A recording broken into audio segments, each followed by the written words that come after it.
El terror analógico es un género fascinante y hoy en día sin duda uno de los géneros más populares y conocidos en internet y especialmente en YouTube. Tienes series como El Catálogo de Mandela, Doctor Nowhere, Gemini Home Entertainment, Las Backrooms, todas ellas con millones de visitas en sus episodios. Pero es justamente por esto que creo que no nos damos cuenta de lo fascinante que es este género y que no siempre existió.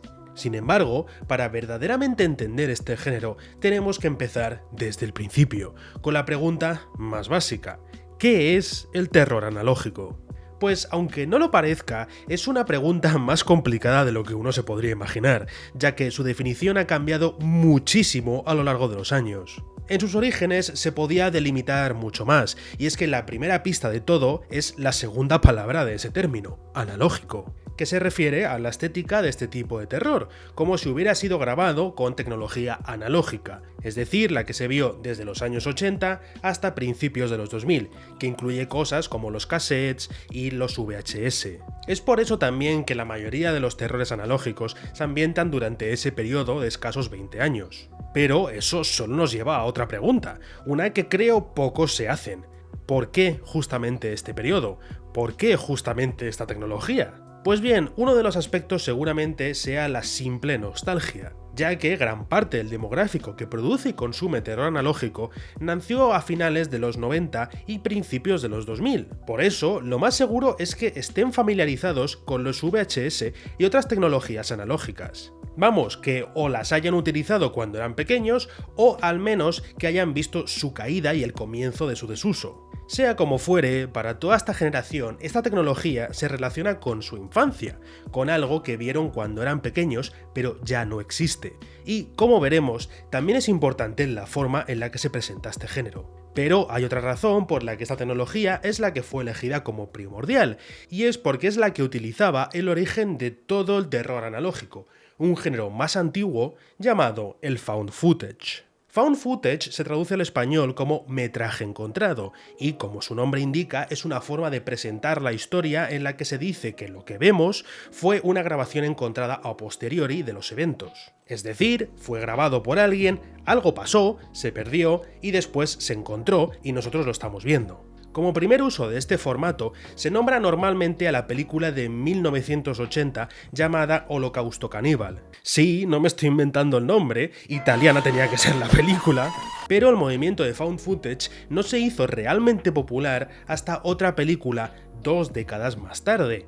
Estoy hablando, naturalmente, del proyecto de la Bruja de Blair, estrenada en 1999, que a pesar de ser un pequeño proyecto de 3 amigos que estudiaban cine, marcó el inicio de una era en la industria del terror sin lugar a dudas. La única razón por la que se utiliza este formato en la película es justamente porque fue creada por estudiantes, y por lo tanto tenían un presupuesto enano. Pero por el mismo concepto del found footage, se permite que la calidad deje mucho que desear, que adopte la estética de una grabación personal y amateur. Es más, casi se fomenta, porque eso solo lo hace más realista. Esto, a su vez, lo hace mucho más sencillo y barato de grabar que un formato tradicional. Y por eso también que la popularidad del género explotó. Las productoras vieron una oportunidad de gastar poco y ganar mucho. En los siguientes años llegó una ola de películas que compartían todas este formato. Paranormal Activity en 2007, Cloverfield en 2008, incluso en España tomamos nota también y sacamos la joya que es REC en 2007 también. El asunto con todo esto es que el movimiento ocurrió justamente a principios de los 2000, cuando la tecnología analógica estaba dando sus últimos coletazos. Para millones de personas nacidas en esta época, ese género fue su introducción al terror, y por lo tanto, para ellos el found footage se hizo sinónimo con la tecnología analógica. Todo esto nos lleva de nuevo al terror analógico, porque aunque hay muchas discusiones sobre otros aspectos, la gran mayoría están de acuerdo de que en sus inicios, una de las bases de todo el género era que fuese found footage, que fuesen cintas olvidadas que se encontraran más tarde. El formato del metraje encontrado también se había hecho popular en internet y produjo muchas series como No Through Road y Malvern Hornets, ambas estrenadas en 2009, las cuales han sido señaladas por muchos como el inicio del terror analógico, aunque yo creo que no es correcto, sino que son eso, found footage. Y como el terror analógico utiliza también este formato, la gente los confunde.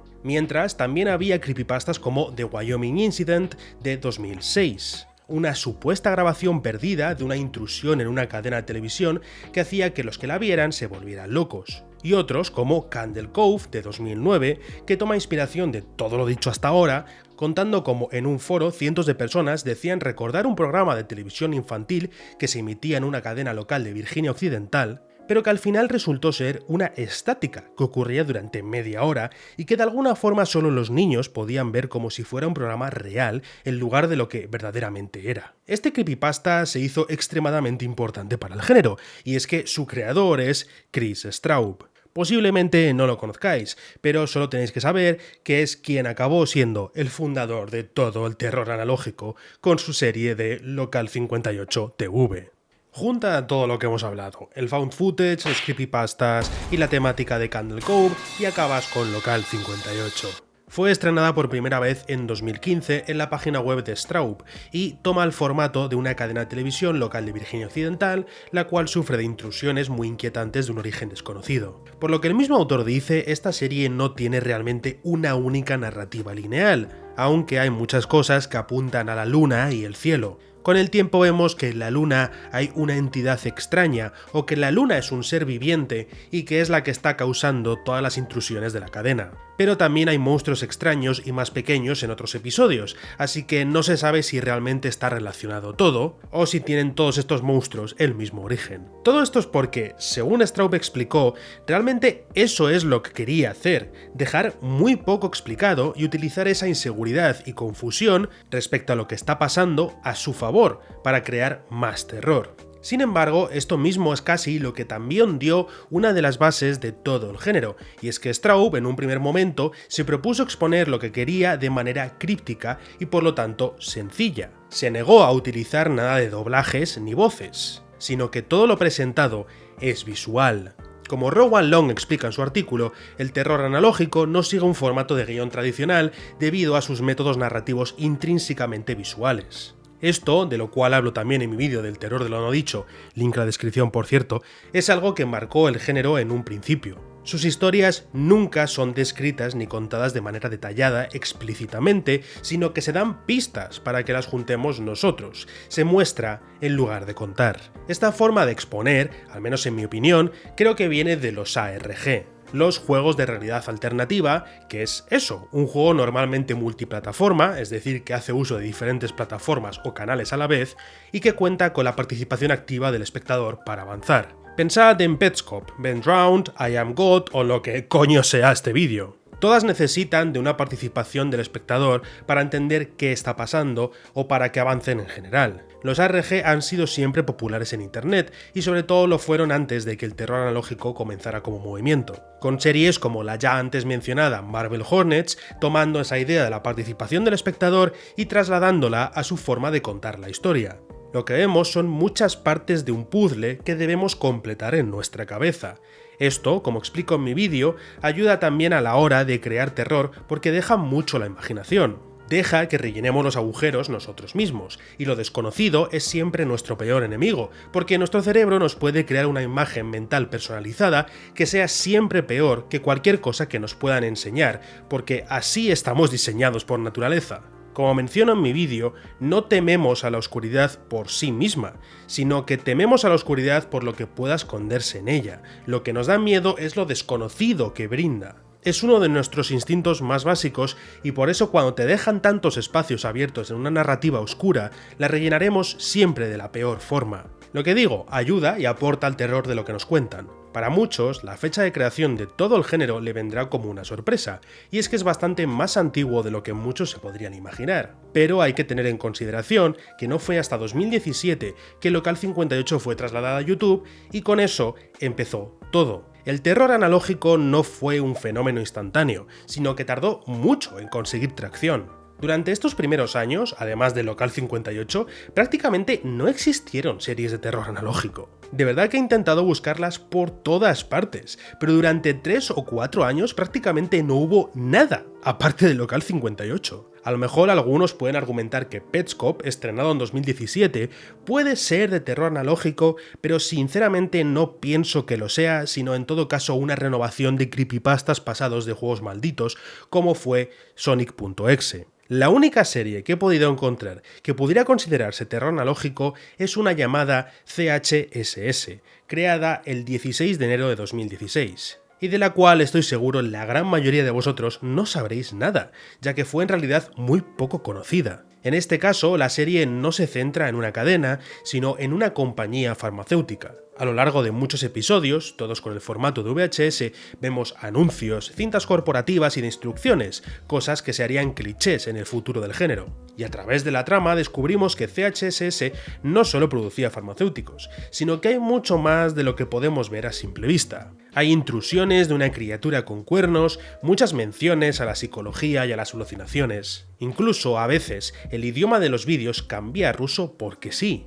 Poco después todo lleva a una cuenta de Twitter, que resulta ser de uno de los científicos de CHSS. Al final resulta que la criatura con cuernos era un arma creada por la Unión Soviética para hacer guerra psicológica contra Estados Unidos. Una entidad capaz de introducirse en las mentes de las personas y torturarlas.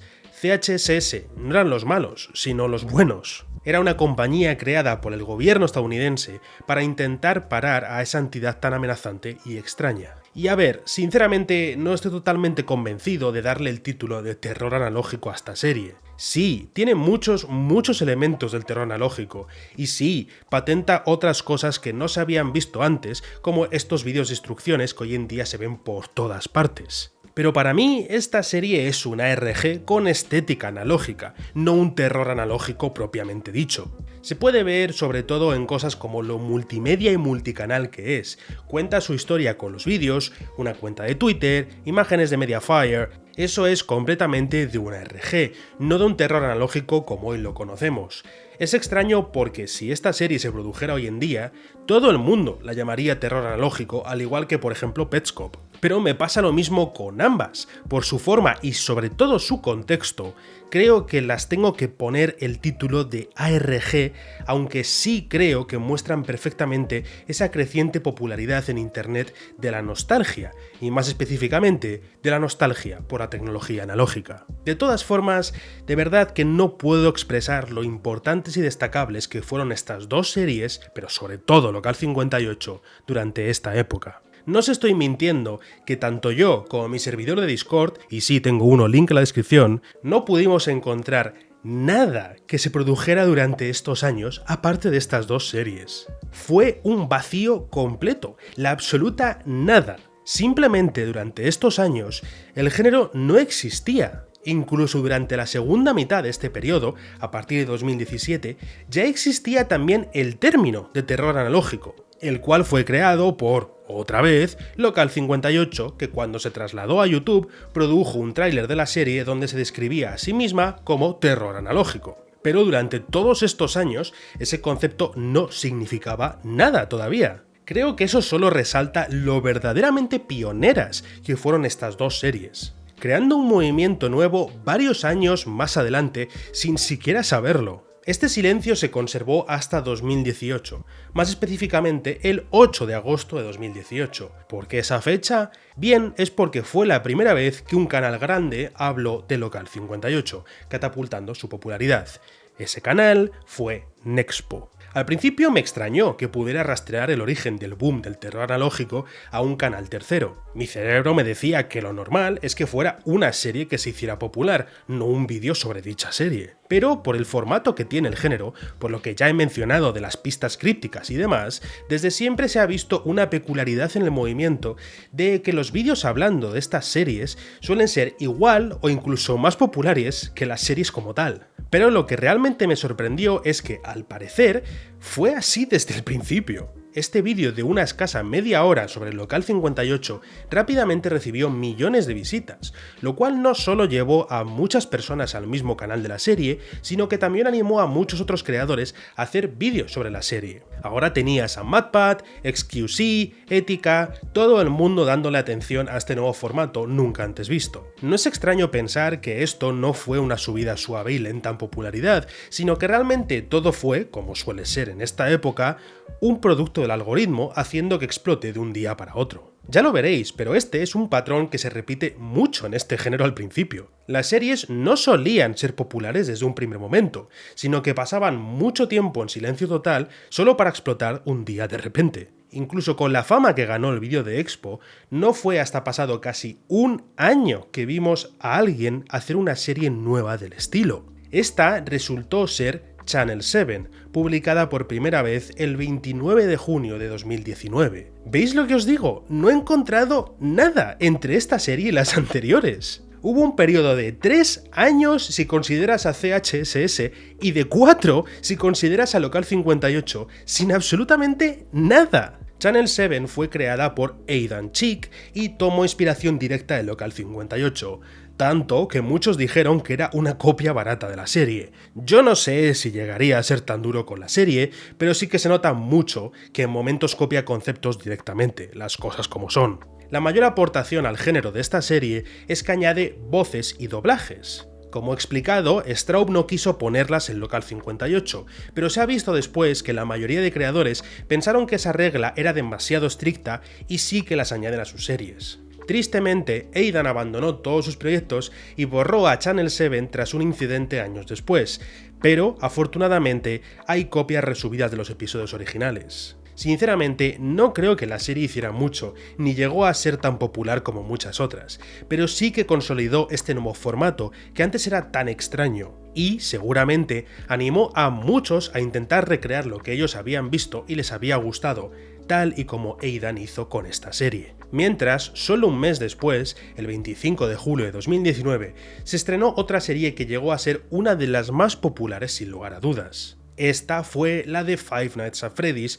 de Squimpus McCrimpus, una adaptación de la historia de la saga de FNAF a otro medio, la cual básicamente va de cómo un asesino mató a varios niños y los metió en animatrónicos. Esos animatrónicos pasaron a estar poseídos por sus espíritus y los niños acaban vengándose del asesino. Fin. Es una historia que realmente se presta mucho a este género porque justamente ocurre en esos años donde la tecnología analógica estaba en su apogeo. Además, es de una saga extremadamente conocida, por lo que era sencillamente una combinación perfecta. Esta serie aportó mucho al género también, esta vez reforzando los vídeos de instrucciones que se veían en CHSS, fundando la idea de adaptar otras IPs al terror analógico, lo cual se ha hecho muy común hoy en día, y por encima de todo, también fue la que introdujo algo que se ha hecho un sinónimo de todo el género, y esas son las caras distorsionadas, que se han utilizado tantísimo a día de hoy que muchos ya las odian. Es increíble ver cómo este pequeño clip en el que la cara del asesino se distorsiona a la del señor morado a forma de jumpscare se ha convertido en uno de los clichés más sobreutilizados de todo el género. De todas formas, esto de las caras distorsionadas realmente es solo una extensión de una de las bases del género, y ese es el uso del valle inquietante. Este valle inquietante, o también llamado a veces valle inexplicable, se refería, al menos en un principio, al rechazo que las personas expresan por robots u otras figuras antropomórficas que se parecen a los humanos, pero no son del todo iguales. Cuando lo que ves es familiar, pero sabes que hay algo extraño, que no todo es normal. La hipótesis comenzó solo para referirse a figuras humanoides, y se teoriza que puede ser algo desarrollado por nuestra propia evolución para hacernos rechazar a cadáveres y por lo tanto la muerte. Pero hoy en día se suele utilizar no solo en casos de humanoides, sino un poco en todo tipo de escenarios. Es lo mismo en lo que se basan los famosos espacios liminales, por ejemplo. Son espacios normales, familiares, pero que siempre tienen algo mal con ellos, algo que no encaja del todo. Es como si estuvieras sentado escuchando música relajante, pero te tomaras 4 cafés. No hay nada que te esté poniendo alerta en tu situación, pero estás alerta. Estas primeras series de terror analógico utilizan este valle inquietante, por lo tanto, para mostrar lo que al principio parecen cintas normales, pero que siempre tienen algo extraño, solo para confirmar nuestros miedos y que aparezca algo inesperado y terrorífico. En un primer momento, el terror analógico no tenía casi jumpscares, sino que su terror venía de esto, de ese suspense, esa tensión que se creaba entre lo que sabemos que es normal y lo que nos enseñaban, que aunque parecía normal a primera vista, había algo que nos dejaba saber que no lo era. De nuevo volviendo al artículo de Long, creo que lo explica muy bien en esta cita. Se supone que debe parecer una copia vacía y extraña de algo que conocemos y con lo que estamos familiarizados. Es un difícil equilibrio el que se debe adoptar, guardando siempre sutileza, porque no quieres ser demasiado obvio con lo terrorífico, quieres que esa tensión crezca, que el espectador se ponga incómodo, que se creen expectativas para que, cuando finalmente se revele el horror detrás de todo, tenga mucha más fuerza y poder. Aquí tengo que volver a mencionar lo que he dicho antes, de que se utiliza la nostalgia para crear más terror, y justamente me refería también a esto. Como he dicho, la mayoría de una generación entera puede recordar las cintas VHS de su infancia, pero todos sabemos que la memoria no es perfecta, y nuestros recuerdos son siempre borrosos. Por eso también se utiliza este formato, porque así no podemos recordar lo que es normal y lo que no del todo. No podemos señalar a lo que nos parece raro desde un primer momento, porque no lo recordamos perfectamente. Se utiliza para mantener esa ilusión de valle inquietante mucho más tiempo. Tras 4 meses de la publicación de la serie de Five Nights at Freddy's, el día 17 de noviembre llegó otra de las grandes series. Estoy hablando de Gemini Home Entertainment, creada por Remy Aboud. Si coges a la historia de Local 58 y le metes droga, te sale la historia de Gemini. Básicamente, en lugar de tener a la Luna torturando psicológicamente a la humanidad, en esta serie tienes un planeta viviente del tamaño de Neptuno que muta y devora a otros planetas, y ahora quiere acabar con la Tierra y lo hace a base de invadirla con monstruos de lo más horripilantes. Es normal, como entenderéis, que muchos consideren a esta serie como una heredera y a la vez una elevación de la historia de Local 58. De nuevo, es importante decir que Gemini no gozó de popularidad desde el principio, sino que tardó casi 3 años en empezar a ver la fama que tiene ahora. A pesar de que el género estaba ganando impulso, todavía estas series se pueden decir que son pioneras e innovadoras, porque todavía el término de terror analógico no era utilizado. Estaban cultivando un género que en ese momento no era conocido ni mucho menos famoso, pero sí que lo estaban impulsando más y más, y el terror analógico, en cuanto empezó a coger carrerilla, no paró. La siguiente gran serie llegó en solo 3 meses después. Como veis, los periodos de tiempo entre serie y serie se iban reduciendo, y el 17 de febrero de 2020, Aidan Chick, el creador de Channel 7, volvió con su nuevo proyecto, Eventide Media Center. Esta vez Aidan se distanció totalmente de otras series y creó una de formato antológico, con cada episodio siendo totalmente diferente e independiente del resto. Vamos, que la serie no tenía historia, sino que lo tenía cada uno de sus episodios. Este formato se ha utilizado por muchas otras series en el futuro, y esta fue la que lo patentó. Eventide Media Center mejoró en casi todos los aspectos de Channel 7, desde la escritura hasta aspectos técnicos, y por ello recibió bastante más atención que la anterior que hizo. Sin embargo, al igual que Channel 7, también fue abandonada y eliminada tras el incidente que ocurrió mientras creaba esta serie. Básicamente, en uno de estos episodios, se deja caer que el gobierno utiliza un tiroteo en una escuela como una tapadera para ocultar un ataque de un monstruo. Esto, por ser un tema bastante sensible y peliagudo en Estados Unidos, llevó a que muchos se echaran al cuello del creador en todas sus redes sociales, insultándolo, llamándolo de todo e insinuando incluso que apoyaba a los tiroteos por esto. Esta tensión le hizo abandonar todo internet y sus series, y lo peor y lo más triste es el hecho de que estas cancelaciones se han convertido en algo bastante repetido en este género, y se ha cancelado o funado, como quieras llamarlo, a varios creadores durante los años. Para colmo, la mayoría de estas situaciones no llegan a nada más que tristeza e ira por ambas partes. Es algo realmente preocupante ver la cantidad de toxicidad que ha habido a momentos, y la mayor muestra de todo esto, tristemente, está por venir. La siguiente serie importante llegaría 2 meses después, aunque ya se empezaba a ver más y más actividad en el género. Fue el 26 de abril de 2020 que The Walton Files publicó su primer episodio. Una serie que en un comienzo era realmente una idea para un juego basado en Five Nights at Freddy's, pero que luego el autor decidió abandonar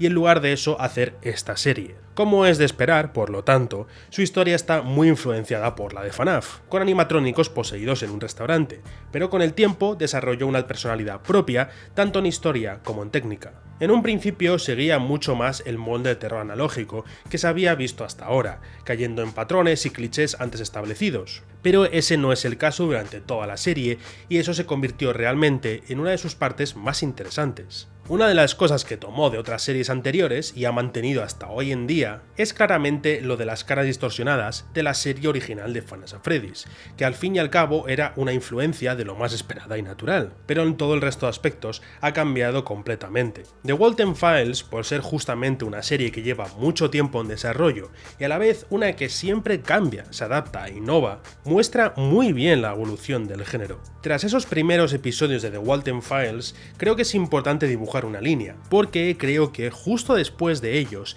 es donde se puede distinguir entre las dos eras principales de todo el género, el terror analógico antiguo y el moderno. ¿Por qué digo eso? Pues bien, si miramos a la siguiente serie en estrenarse, esa es Monument Mythos, el 26 de agosto de 2020. Y es que esta serie es tan rara, pero a la vez se hizo tan popular, que se puede ver que cambió a todo el género. El asunto es que, antes de esto, todavía se mantenía esa fórmula del principio. Pocas voces, pocas explicaciones, narrativa visual, historia que pasa a segundo plano, con el terror estando en lo más cercano. Con Monument Mythos, aunque se puede decir que en cierta medida tienes mucho de estos aspectos y sigue siendo críptico y mayormente visual, las explicaciones se hacen mucho más explícitas y largas, y también la historia. Es una historia que sinceramente creo que es imposible de resumir. En su base es un multiverso, y en este otro universo hay muchos horrores de los que me podría pasar horas hablando. Por eso digo que aquí las cosas cambian, porque la historia se hace ahora mucho más profunda, o tiene muchísimo más protagonismo, y te da suficientes cosas para crear una wiki de un tamaño que ni Thomas Mann te escribe. Mientras, ese terror del Valle Inquietante se baja también, lo que vemos en ningún momento parece algo accidental, no parece una cinta random que hayan encontrado por ahí, sino que es obvio que nos intenta contar una historia, una parte o evento de este mundo. No intenta hacerla pasar en ningún momento como una cinta normal, vaya. Darle más protagonismo a la historia y profundizarla mientras el Valle Inquietante y el formato de found footage perdían importancia, se convirtió poco a poco en la nueva forma del terror analógico. Y por eso digo que es aquí que comenzó la nueva era del terror analógico, y Monument Mythos la inauguró. También era de esperar, si lo piensas bien, ya que esta extraña forma de contar historias y ese terror del Valle Inquietante realmente son cosas que dejan rápidamente de tener efecto sobre el espectador. No puedes repetir 1000 veces la misma cosa esperando que el espectador piense que todavía es algo normal o familiar, porque lo va a identificar inmediatamente como algo extraño. Es por eso que se quitó y para compensar se empezó a dar más importancia a las tramas y se experimentó con otros tipos de terror. Esto de la nueva era no quiere decir que se dejara de producir las series más antiguas o que no hubiera nuevos trabajos que todavía siguieran ese modelo, pero se notaba que la tendencia estaba cambiando rápidamente. Una de esas excepciones de terror analógico antiguo, pero en la era moderna, es un vídeo subido por Gooseworks el 7 de febrero de 2021. Gooseworks, por cierto, es también conocida como la creadora de The Amazing Digital Circus. Pero antes de eso, creó The Blue Channel. Tomaba de nuevo el formato antiguo, un canal de televisión con una publicidad extrañísima que cada vez iba peor. Anunciaban una medicación que era capaz de hacer que las personas pudieran tener sentimientos que antes no existían y completamente indescriptibles, mientras cada vez se le deformaba más la expresión del hombre de muestra y los glitches visuales solo iban a más. La verdad que si alguien me preguntara lo que es el terror analógico, al menos si me refiero al más antiguo, este vídeo sería lo que les enseñaría sin lugar a duda. Encapsula perfectamente todo lo que hemos visto hasta ahora. Valle Inquietante, found footage, historia de concepto sencillo, distorsiones cada vez peores. Todo. En el mismo artículo de antes, Rowan Long resume los elementos de la edición del terror analógico a imágenes deformadas y siniestras, montaje irregular y desordenado, diseño de sonido alterado y filtros de vídeo e imagen. Y este pequeño vídeo lo tiene todo. De todos estos elementos, creo que normalmente la gente tiende a centrarse mucho en lo de las imágenes deformadas, mientras ignoran el resto, pero como Long explica, todo funciona en armonía para crear un producto, y es importante ver cómo cosas tan sencillas como un buen filtro de VHS, además de una edición que sea impredecible e inquietante, mejoran muchísimo la experiencia. Como siempre con esto, es cuestión de llegar a ser sutil, no mostrar todas tus cartas en la primera ronda, sino ir sumándolas poco a poco, y este pequeño vídeo de Gooseworks también lleva a cabo esto perfectamente. No parece que sea el único que ve el mérito de este vídeo, porque explotó en popularidad muchísimo, y de nuevo trajo un paso más cerca, lo que ya veremos fue la época dorada del género. Y es que ese mismo año, el 10 de junio de 2021, el catálogo de Mandela se estrenó. Si vives en una cueva, a lo mejor no has escuchado hablar de esta serie, pero básicamente cuenta la historia de un mundo en el que el diablo o un enviado de él ha usurpado el puesto de Jesucristo y ahora hay demonios invadiendo un condado de Estados Unidos llamado Mandela. El aporte de esta serie es enorme y es que rápidamente se hizo una de las series más populares del género. Diría, es más, que ella fue la primera de la era dorada. Una época en la que todas las grandes series que hemos visto hasta ahora o se estaban produciendo en ese momento o estaban ganando mucha fama. Y mientras tenías otras muchísimas grandes series entrando todas a la vez, cada una consiguiendo más popularidad que la anterior. De todas formas, lo que aportó esta serie al género desde un primer momento es, sin duda alguna, el concepto y nombre de anomalías. Creo que ese nombre es un buen reflejo de lo que hemos hablado hasta ahora de ese valle inquietante. No son monstruos per se, sino que son algo que van en contra de la normalidad que muestran antes. Eso, anomalías. Este término ha pasado a utilizarse para describir o llamar a prácticamente todos los antagonistas o monstruos presentes en el género después de este punto. Además, la serie creó escenas muy míticas que se han repetido o replicado tanto en el género que ya han pasado a ser clichés. Las series de terror analógico ya no pasaban varios años sin casi atención para explotar más adelante, sino que, por ejemplo, esta serie recibió un vídeo de Wendy Gunn pasado solo un par de meses, y la hizo mucho más popular por ello. Con estos millones de ojos nuevos sobre el género, la gente quería más de lo que había visto y, cuando terminaron de ver el catálogo de Mandela, buscaron más en el pasado, rescatando así muchas de las series que hemos hablado antes, y de nuevo aportando a esta nueva era dorada. Pero este entusiasmo por el género nuevo estaba solo empezando, y es que la ola más grande estaba todavía por llegar. El 7 de enero de 2022, el primer episodio de las Backrooms se estrenó en el canal de Game Pixels. Sinceramente, no sé cómo expresar lo enorme que se hizo esta serie y concepto. Las Backrooms era un pequeño creepypasta o algo similar que circulaba desde hace años en internet y Kane lo adaptó al 3D, dándole una estética analógica. Se puede ver claramente el antes y el después de las Backrooms en las tendencias de búsquedas de Google. Y es que ahora sí que sí, el concepto de terror analógico tomó forma y empezó a utilizarse para describir a todo el género. Un término que existía desde hace 5 años, por fin empezaba a significar algo de verdad. Si no lo sabéis, las Backrooms están inspiradas en los antes mencionados espacios liminales, donde todo es familiar pero no del todo normal. Y en esta serie se les trata como una dimensión paralela o algo así. Una compañía consigue abrir un portal a esta nueva dimensión y se encuentran que no están solos en todo eso. Pero también es una dimensión en la que se puede caer si te glitcheas y haces no clip como los juegos y te caes del mundo. Es decir, que puedes acabar allí por pura casualidad. Yo creo que lo más importante que trajo consigo la serie de las Backrooms, aparte de los millones y millones de pares de ojos que la vieron, es el protagonismo del 3D. Hasta ahora se habían hecho algunos efectos especiales en 3D, alguna cosita que otra, pero nada como la serie de Kane. Eran o programas con gráficos sencillos que se enseñaran en una televisión o directamente se iban al lado contrario y eran grabaciones en la vida real como una cinta casera descubierta. Pero este no era el caso, la serie de las Backrooms estaba íntegramente hecha en 3D, prácticamente todo está modelado y renderizado, y esto es algo que se puede ver mucho más en el género después de la serie que antes. Hasta el punto de que el 3D se ha convertido en una de las bases del terror analógico hoy en día. La viralidad de las Backrooms es algo que no se había visto ni de cerca hasta ahora, incluso con la popularidad de otras series. Se puede ver el impacto de las Backrooms en la popularidad de prácticamente todas las series de terror analógico anteriores. Es que solo mirad las tendencias de Google para series como Gemini Home Entertainment o la de Five Nights at Freddy's VHS.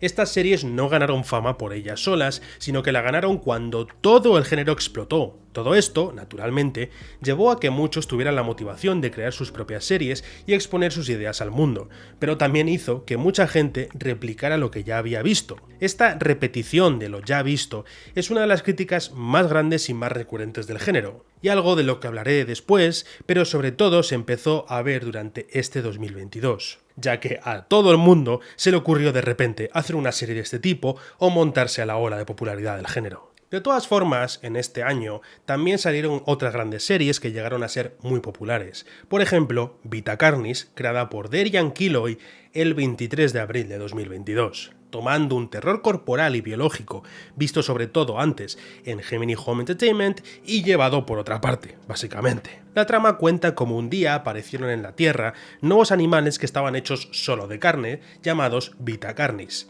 carne viva. Había de todo tipo y muchos no eran peligrosos siquiera, incluso había algunos que la gente usaba como mascotas. Pero con el tiempo la situación cada vez se hacía peor, las tensiones crecían y eso llevó a conflictos. La verdad que no creo que aporte mucho esta serie al género, además de su popularidad, por mucho que me pueda gustar, porque diría que su mayor cambio técnico es el hecho de que utiliza marionetas reales en muchas de sus grabaciones, pero nunca se ha adaptado a otras series y si se ha hecho ha sido en una escala muy pequeña, y mientras en el resto de campos es muy similar a lo que ya se había visto antes. De todas formas, creo que es merecedora de mención porque, como he dicho, es muy buena y muy popular. También en 2022 se estrenó otra serie que sin lugar a dudas ha sido muy hablada. Me estoy refiriendo a The Painter, creada por Urban Spook el 3 de noviembre de 2022. No voy a meterme en por qué es tan controvertida, ni por qué la gente la critica tanto.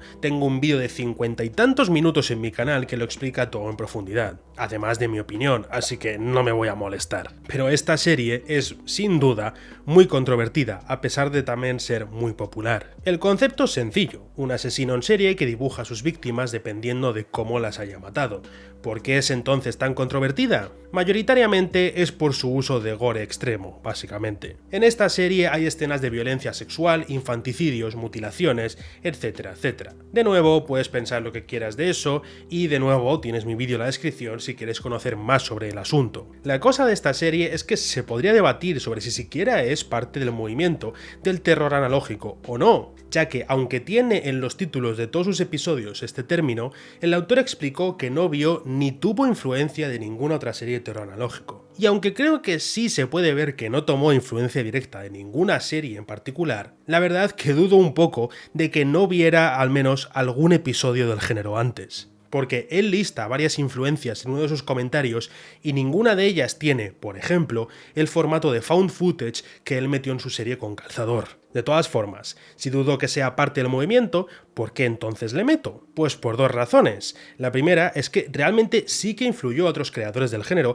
incluso si lo suyo no lo era totalmente. El uso del gore es ahora más común y el que se utiliza es más explícito en muchas series. Y esto fue gracias a él. La segunda razón por la que lo menciono es porque no considerarse parte del género no paró a la base de fans de atacar al creador. Lo de Urban Spook se convirtió en una auténtica caza de brujas a momentos, y fue acosado e insultado por todas partes por su serie. Esto lo hablo más en mi vídeo, como siempre, pero el problema es que la gente actuó extremadamente agresiva y Urban Spook solo supo responder de una forma similar, haciendo el problema incluso peor. De nuevo se ve esos intentos de cancelación que luego también se repitieron cuando unas acusaciones falsas se hicieron contra el creador del catálogo de Mandela. En general, en internet la gente tiende a amar el drama y las peleas, eso es de esperar, pero se convirtió en un patrón que se repetía más en la comunidad del terror analógico y que ha dejado una fea mancha sobre ella. Y no hay mayor caso que el siguiente que vamos a ver.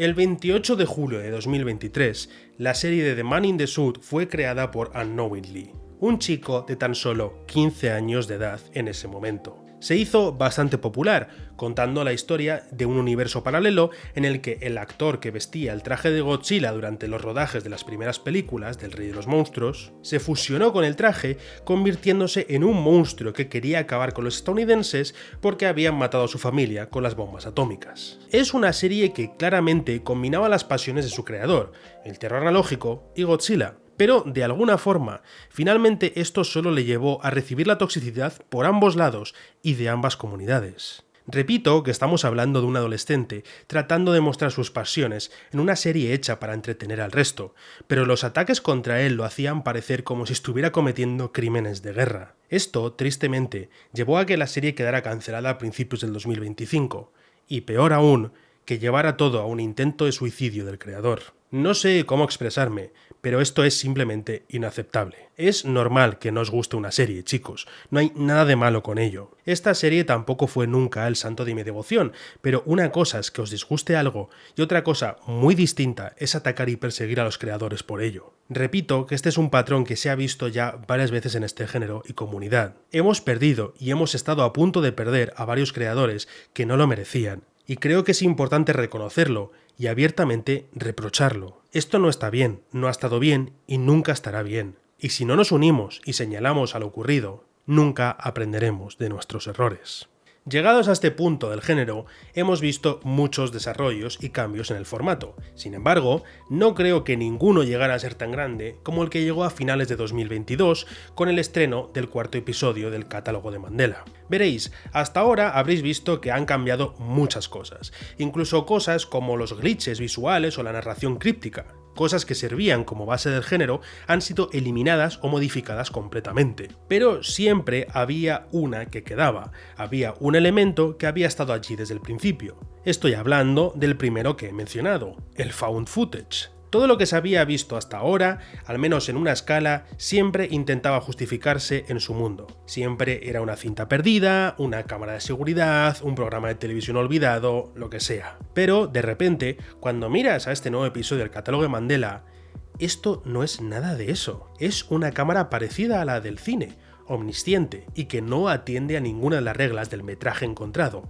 No es nada realista. De repente, literalmente, el elemento originario de todo el género había sido descartado. Hola chicos, hago interrupción aquí del Ciros editando, pero el cuarto episodio del catálogo de Mandela no fue el primero en enseñar esto, sino que fue el 11º episodio de las Backrooms. El episodio del catálogo de Mandela fue publicado el 22 de noviembre de 2022, mientras que el de las Backrooms, que presenta el mismo tipo de cámara, fue publicado el 21 de mayo de 2022, es decir, varios meses antes que el catálogo de Mandela. Realmente no cambia nada de lo que he dicho, es bastante inconsecuente, pero solo quería hacer una porque me parece importante explicar que esto es un fallo, me he equivocado, y que puede ser que ambos estuvieran desarrollando la idea a la vez, ya que al fin y al cabo se tarda mucho tiempo en producir los episodios de estas series, pero fue finalmente Game Pixels quien lo introdujo primero. ¡Hala! Eso es todo, vuelta al vídeo normal.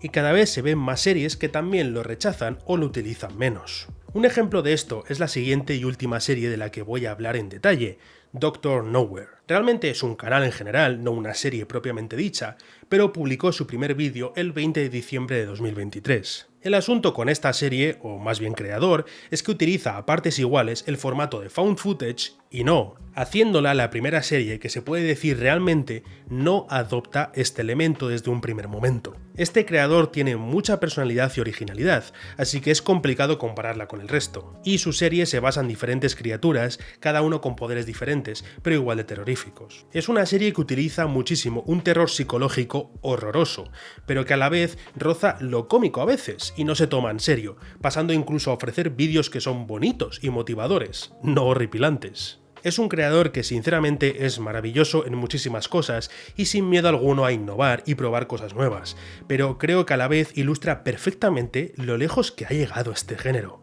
Y pensar que en solo unos pocos años hemos ido desde Local 58 a esto. Solo hay que echar un vistazo a la diferencia visual, ya ni nos fijemos en las cosas más abstractas, y la diferencia es más que clara. Este mix y combinación de elementos es uno completamente distinto al que se veía en Local 58, y por mucho que se haya hablado de lo sobresaturado y quemado que está el terror analógico, esto demuestra que a pesar de todo, es un género vivo que nunca ha parado de cambiar. Antes lo he mencionado, pero el terror analógico ha sido criticado mucho por ser un género muy sobreutilizado o sobresaturado, sobre todo este último par de años. Y vamos a ver, las cosas como son, es hasta cierto punto verdad. Incluso en el artículo que he mencionado, que es un artículo académico publicado por una universidad, se explica que el género es bastante caníbal, que no hace más que reutilizar las mismas partes y que en la mayoría de ocasiones falta de originalidad. Obviamente este no es el caso en las series que he mencionado, las he dado mención por algo, al fin y al cabo, pero por cada serie de las que he hablado hay decenas, sino a lo mejor cientos de series y cortos que solo utilizan el género ciegamente y no traen ni intentan traer nada nuevo. Pero aquí también tengo yo que intentar moderar un poco el asunto, porque hasta cierto punto no hay nada malo con esto. La razón por la que se ve tantísimo contenido de terror analógico y de terror analógico en específico es el hecho de que es una forma de terror con una entrada muy fácil. Es seguramente uno de los géneros más democratizados que se hayan visto jamás en todo el terror. Los elementos que lo forman son sencillos y por lo tanto no se necesita de grandes presupuestos ni conocimientos para producir algo. Obviamente este hecho es algo que ha traído auténticos bodrios al género, pero también tiene un lado bueno que la gente da por hecho cuando nunca se debería de hacer. ¿Vosotros de verdad creéis que si este género no estuviera tan abierto a todo el mundo, hubiéramos visto a chavales tan jóvenes verter su talento en él? ¿Creéis que si lo hubieran hecho en otro género, lo hubiéramos descubierto en el océano enorme que es el internet? Todos dan por hecho que siempre tendremos a Dr. Nowhere o Kane Pixels, pero ambos son dos chicos que pusieron a prueba sus ideas con un género preestablecido para ver qué pasaba y probar suerte. Y acabaron dando grandísimas aportaciones creativas que no sé si hubiéramos podido ver si las cosas hubieran pasado de forma distinta. Vamos, lo que quiero decir es que esta popularidad no es tan mala como muchos la hacen parecer. Yo agradezco muchísimo que este género me haya ofrecido ideas tan increíbles a la par que inquietantes, que haya podido descubrir auténticos artistas a través de él. Evidentemente también me ha dado basura en muchas ocasiones, o personas que solo querían un poco de fama y por lo tanto adoptaron un género popular. Pero no podemos obviar los enormes talentos que se han dado a conocer a través de este medio. Y de todas formas, ¿acaso se puede realmente culpar al género? Sinceramente creo que mucho del odio que tiene la gente por este género, al menos refiriéndose al que viene por este tipo de crítica de ser tan sobreusado o repetitivo, en realidad es un odio al algoritmo. La única razón por la que este género explotó de esta manera es sencillamente porque vivimos en una sociedad de tendencias, reinada por los algoritmos. Parece que hoy en día cada mes aparece una cosa nueva que se hace la nueva moda, y los memes ahora duran días antes de que se mueran y se olviden. Vivimos en un momento en el que el algoritmo está siempre en busca de algo que pueda arrojarte a la cara para luego olvidarse de ello y buscar algo nuevo otra vez. ¿Se le puede culpar verdaderamente entonces al terror analógico de haber sido escogido por este todopoderoso algoritmo y lanzado frente a todos nuestros ojos? Yo creo que no, y que es más, para haberle pasado esto, se ha conservado una calidad en el género que no he visto en muchos otros. Y una de las mayores pruebas de esto es, sin ir más lejos, el mucho tiempo que está sobreviviendo. Además, creo que la gente está cansada, pero a la vez porque no se para a apreciar lo ya visto. Cientos de veces he visto a gente llamar al género repetitivo, pero en solo las pocas series que os he mencionado hay todo tipo de terrores, desde corporal, cósmico, psicológico, tecnológico, hasta incluso cómico y dramático. Estas series son tan diferentes como pueden ser dos series que compartan el formato. ¿Cansa ver tanto terror analógico a momentos? Claro que sí, pero ¿se le puede considerar un género repetitivo? En mi opinión, raramente, al menos en las grandes series. Definitivamente mucho menos que otros géneros de terror que se han puesto de moda últimamente, como por ejemplo el terror de mascota, sin ir más lejos. Entonces, ahora que llegamos a la actualidad, ¿a dónde vamos? La verdad que todo es posible. Si algo se ha visto de este género es que puede ir a todos lados. Respecto a lo que veremos en internet, este género es uno que siempre ha evolucionado rápidamente, algo que no se puede subestimar. Agarraros los machos y darle 4 caladas al porro más cercano, chicos, que hoy vamos a volver a hablar de teoría literaria. Y es que para visualizar esto que estoy diciendo hasta ahora, quiero hablar de una de las teorías de un profesor y un académico llamado Eben Zohar, de un país cuyo nombre no quiero pronunciar. Y para eso he traído a mi antigua amiga, y he visto muchos comentarios llorando de que no estaba. Aquí está la pizarra, dejar de llorar ya en los comentarios, por Dios, ya está, aquí está la pizarra. Entonces, ¿qué dice este señor Eben Zohar? Básicamente él creó un modelo, pues eso, para visualizar lo que es la literatura en general. Igualmente esto se puede aplicar a prácticamente todo, no hace falta que solo sea la literatura, y en este caso lo vamos a aplicar a el movimiento terror analógico. Entonces, digamos que estos circulitos que acabo de dibujar, cada uno de ellos es un elemento de lo que se puede pensar era el terror analógico en su comienzo, en Local 58, por ejemplo. Pues todo lo que acabo de decir, un circulito que sea el found footage, otro que sea la edición entrecortada y otro, por ejemplo, que sea el terror del Valle Inquietante. Y es que los unificaba, ¿no?, en un solo estrato al que llamaba el canon. El canon seguramente os suene, y si no lo conocéis, pues es básicamente lo que normalmente se puede llamar el estándar o lo que popularmente se conoce como lo aceptado como tipo de movimiento. Lo que digo, nos ponemos en situación de que esto es el terror analógico en 2015 y las reglas que se puso Chris Straub cuando estaba creando Local 58 es lo que crea este canon. Lo que digo, found footage, la edición entrecortada, etcétera, etcétera. El asunto es que en este modelo, sobre este estrato canónico, hay otro, y es ahí donde entran en juego las demás series del terror analógico, porque con ello se crea el estrato experimental. Lo que quiere decir es que estos son todos los elementos que esas nuevas series traen que no están dentro del canon. Cualquier cosa que podáis ver que una serie hace diferente al resto, podemos decir. Pero lo más interesante de esta teoría es que Eben Zohar decía que entre los elementos de este estrato experimental y los elementos de este estrato canónico hay una tensión que siempre ocurre entre ellos. Madre mía, vaya flechas de mierda. Lo que quiere decir es que estos elementos del estrato experimental y los elementos del estrato canónico se pueden intercambiar entre ellos. Aquellos en el experimental pueden introducirse en el canon y los del canon pueden salir al experimental. Entonces, como he explicado, lo interesante de esta situación en el terror analógico es que este canon ha cambiado muchísimo y muchas cosas del sustrato experimental se han metido en el canon. De nuevo, si por ejemplo nos ponemos en la situación de 2015, ¿no? Local 58, cuando solo existía Local 58, hay muchos elementos que directamente se han perdido. Podemos poner un ejemplo, que sea este circulito, ¿no?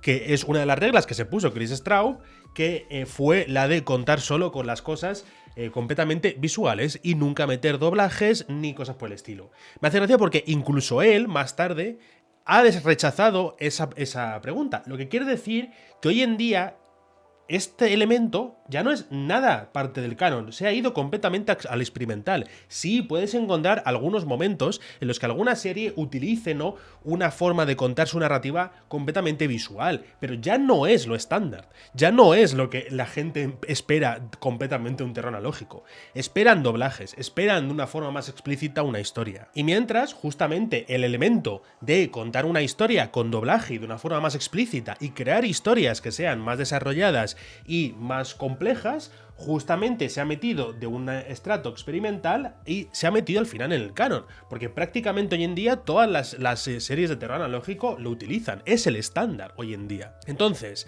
a lo que iba, y por lo que quería explicar todo esto, es porque, si os dais cuenta, el terror analógico es un género y un movimiento que ha tenido muchísima tensión entre los elementos del estrato canónico y los elementos del estrato experimental, mucho más que otros géneros. Acabo de mencionar, por ejemplo, el terror de mascota, y el terror de mascota es uno que prácticamente su canon no ha cambiado casi nada, y mientras en el terror analógico casi del canon original no queda. Todo es parte ya del estrato experimental y se está cambiando todo el rato, constantemente. Entonces, todo esto es para decir que el terror analógico realmente es un género que siempre se ha movido mucho y mucho menos repetitivo de lo que la gente lo hace parecer. Si lo vemos a través de este modelo, es lo que digo, es un género que ha cambiado muchísimo y que se demuestra siempre ha estado en movimiento, que tiene muchísima tensión entre estos elementos, y eso es algo que no se puede infravalorar. Y mientras, se puede decir que el terror analógico se ha hecho tan grande y popular que ha trascendido su medio original, porque se puede ver una influencia grande incluso en el cine. Sobre todo, cabe destacar Skinamarink de 2022, que muchos han considerado la primera película de terror analógico, y aunque creo que está llena de influencia, ya que su creador es también alguien que ha creado en YouTube cosas similares al género, a pesar de todo la pondría una etiqueta de terror surrealista, pero sí con mucha influencia al terror analógico. Lo que más destaca de esta influencia son los planos largos sin nada ocurriendo, donde todo el terror es ese valle inquietante del que hemos hablado y la tensión que crea con todo esto. Tengo un vídeo hablando de ello, por cierto, y estará también en la descripción. Luego también quiero mencionar a la película llamada Late Night with the Devil, traducida en algunos países como De Noche con el Diablo, y estrenada en 2023. De nuevo, no creo que sea totalmente justo llamarla terror analógico, pero la estética es más que obvia, además de su uso de glitches visuales, su tema de una retransmisión televisiva interrumpida por cosas terroríficas y su formato de metraje encontrado. Y por último, obviamente, no nos podemos olvidar del hecho de que supuestamente hay una película en producción sobre las Backrooms escrita y dirigida por el mismo creador de la serie, Kane Pixels. Promete ser la primera película de terror analógico propiamente dicho, y que encima está producida por A24. seguramente la productora de terror más prestigiosa de la industria. De todas formas, se puede ver el movimiento lento pero seguro a la gran pantalla. Me parece algo increíble verlo, porque si lo piensas, estamos hablando de un género que, como he explicado, vino del cine. Tomó algo que hacía 20 años estaba de moda y de alguna forma, tras todo este tiempo, puede que vuelva al lugar del que salió, su punto de partida. Quién sabe, quizás genere otra ola enorme en esa industria, tal y como lo hizo el metraje encontrado. Por lo que habéis visto, el terror analógico realmente ha sido un género muy explosivo y por lo tanto ha habido muchas series que no he podido introducir porque sencillamente, tendría que sino ir de semana por semana en algunos años. Es por eso que quiero hacer unas menciones especiales a algunas series que me parecen más populares o simplemente que han introducido nuevas cosas o que sí, que son dignas, no de una mención aparte. Del año 2021, sobre todo fue The Smile Tapes de Patoriku, en este caso sobre todo porque fue extremadamente popular e introdujo a mucha gente al género, además de que ofrece realmente una forma también muy estándar del género, de lo que habíamos visto sobre todo antes, ¿no?, de este periodo. De 2022 tengo varias menciones, la primera es de Children of the House y El Virus Tangi, las dos de Vintage 8. Vintage 8 es un creador que se centra muchísimo más en la historia y los visuales pasan completamente a un segundo puesto. También le gusta mucho meterse en ciencia ficción y darle muchísima más profundidad. Es lo que ha mencionado esto, ¿no?, de que los visuales pasaban a un segundo puesto mientras la historia se desarrollaba más, pero él lo lleva hasta un extremo, entonces por eso creo que también es digno de mencionar. También está Dreams of an Insomniac de Pastra y Midwest Angelica del equipo AQ. Ambos realmente tienen sus cositas pequeñas y únicas y alguna cosa que sí se puede decir que han metido más en el género y cosas por el estilo, pero en general utilizan la mayoría de lo que ya hemos visto y utilizan una forma bastante estereotípica de terror analógico. Ambos, eso sí, son de una altísima calidad técnica y de escritura. Diría que lo más único de Dreams of an Insomniac es el hecho de que le da mucho protagonismo a los monstruos y los humaniza hasta cierto punto, cosa que no se ve en muchísimos otros terrores analógicos, que los tratan como algo completamente no inconcebible e incomprensible. Y de Midwest Angelica lo que más destaca es que combina muchísimos medios, gráficos 3D, 2D, grabaciones en la vida real, cosas más sencillas que te puede echar la cara. Es una combinación maravillosa, pero es hasta cierto punto, es lo que digo, volvemos a lo de que tiene una altísima calidad técnica. Y naturalmente, por último, tengo que mencionar a mi serie favorita ahora mismo de terror analógico, la cual es Arcadia TV de Chilling Abyss. A esta serie le dediqué un vídeo entero hace unos pocos meses y es que es de una calidad maravillosa. Sinceramente creo que todo lo que hemos hablado hasta ahora, de cosas crípticas pero a la vez una narrativa profunda y que se desarrolla mucho, pues él consigue un equilibrio entre las dos cosas, consigue también un equilibrio entre mostrar jumpscares y monstruos más explícitos, pero también valorar mucho ese terror del valle inquietante. La escritura es una puñetera maravilla y la combinación de elementos y de medios es también una ida de olla. Vamos, es lo que digo, me parece que hay una razón por la que es mi serie favorita de todo este género y es que es completamente redonda, es que no falla en ningún aspecto. Pero bueno, y con todo esto ya vamos a ir terminando, como siempre. Muchísimas gracias por verme y gracias especiales a mis miembros del canal. Agradezco muchísimo su apoyo y al vuestro en general, y si os gusta este vídeo, pues os agradecería que le dierais like, y si os gusta este tipo de contenido, que considerarais suscribiros. De nuevo, y como siempre, muchísimas gracias por estar aquí, muchísimas gracias por verme, y nos vemos en el siguiente vídeo.